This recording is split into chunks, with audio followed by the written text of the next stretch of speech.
music is valuable for its own sake and in its own right, and gives children the opportunity to find a part of themselves that it doesn't come out through other subjects. Will you stay? Will you stay? Will you pray? Will you pray for the baby that's born this Christmas? Will you tell? Will you tell? Will you rock down this ball?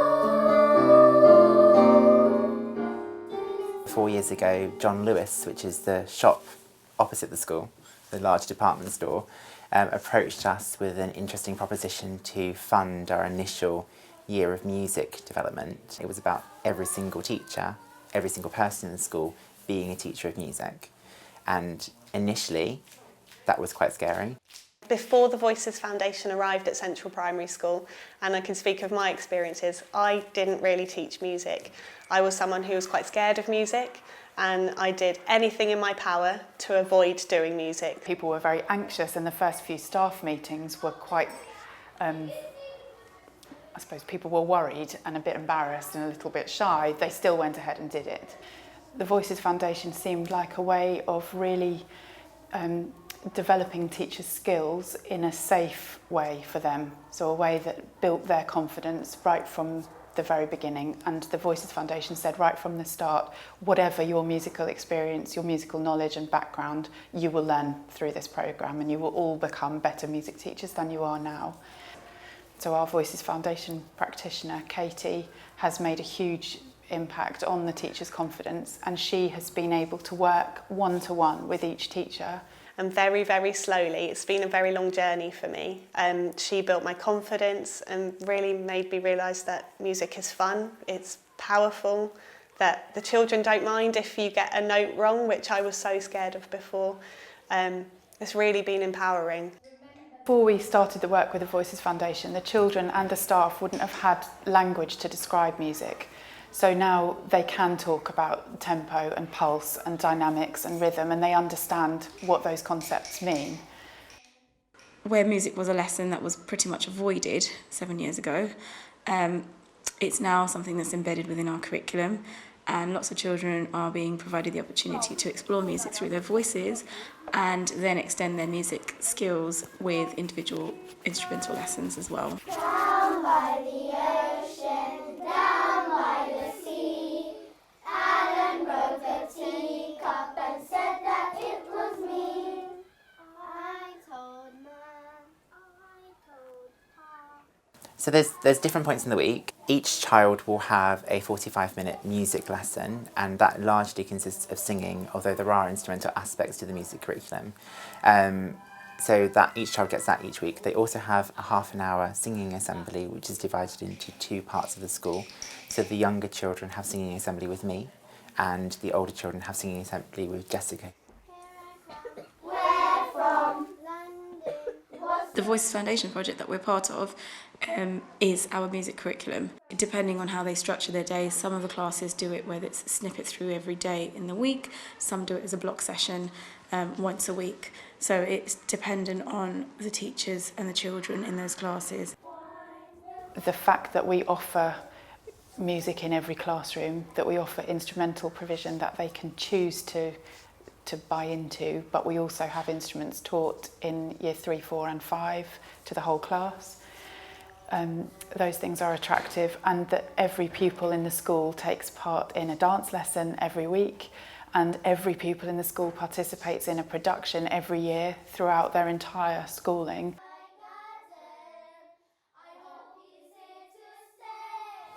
When I came from Portugal, we didn't really do much music, so it was really fun to do music in England. We have every Monday music lessons. I play violin every Monday as well. In year 1, we would play some games to do with music as well. In year 6, we just get straight onto it. I found it a little bit tricky at the start, but at the end of year 4, it became easy. In year 1, it was a little bit different. We did a little bit of pitch, but now in year 6, we do lots of pitch, so you can get the words and do it good. Developing and training teachers and really exploring pedagogy is central to what we are trying to achieve. So we very often talk in the interview process about the creative arts and about the musical training that those teachers will have through the Voices Foundation work, and the importance of music and how central that is to the curriculum.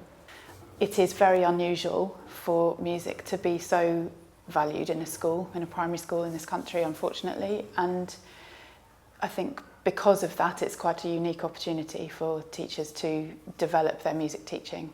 And music comes into our reception class in ways that you probably wouldn't even imagine. It's everywhere. So we use it in our discrete music lessons where we're teaching them skills around pitch and rhythm and pulse.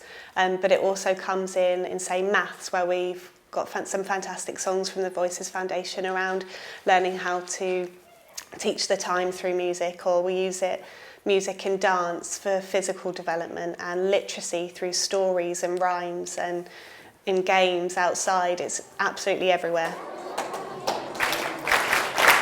Good morning, everyone. I think music is now ingrained in every part of what we do, and often we don't really think about it as being music. It's part of the celebration, it's part of the work that we're doing, it's part of the performance. People love it in the community. We go and sing at John Lewis, we go and sing Christmas carols for various elderly groups, we go to the Blind Centre locally, we sing in local stores and raise money for charity in that way. We worked very hard to get it to a good standard in 2013, and since then we've really been on a journey towards being an outstanding school, which is where we hope we are now. We don't yet have an Ofsted judgment to prove that, but we hope that that's where we are. And I think the thing that has really made the difference there is exploring the subjects that are not English, maths and science. I can see a real difference in the children when we use music in our curriculum, and they come alive. When you can do things by teaching them and showing them, but actually turning it into a game or a song, they just light up. They love music. They really, really respond to it. The programme we've engaged with is a developmental programme, which means that music should be able to be sustained and developed in the long term without a huge financial outlay. So singing doesn't cost very much money, the curriculum is in place, the teachers are trained. What is important about the programme is that training continues and it becomes embedded in school culture. And eventually it should get to the point where music is not an expensive subject. We own the instruments, we've paid the instruments off, we have the skills in school. It isn't then expensive to run it as a subject. I imagine if we were to cut music, there would be a significant outcry. Fortunately, music is protected in our national curriculum, so it is a key part of the studies that children have to do in school. We have a few children, especially in the very beginning, that are quite nervous or shy. For example, 3 years ago, I taught 2 children who we believe to be selective mute, and they didn't join in at all. They just quietly sat and listened. And then eventually, and it still brings goosebumps to me because it was the Voices Foundation project that did this, we were playing a game with one of their songs called Doggy, Doggy, Where's Your Bone? And the child put their hand up really, really slowly, but we spotted it and wanted to have a turn, and we invited her in. We didn't make a big fuss about it, but she suddenly joined in with this song. It was the first time we ever heard her make any sort of vocal noise at all, and it was through song. So even the most quiet children that don't say anything have been accessing this, which has been great. Certainly the atmosphere in the school has become calmer. Children are more able to work independently. They are more passionate about their work. The teachers have better, more developed pedagogical skills than previously. But that is partly to do with music and the training that's come through music.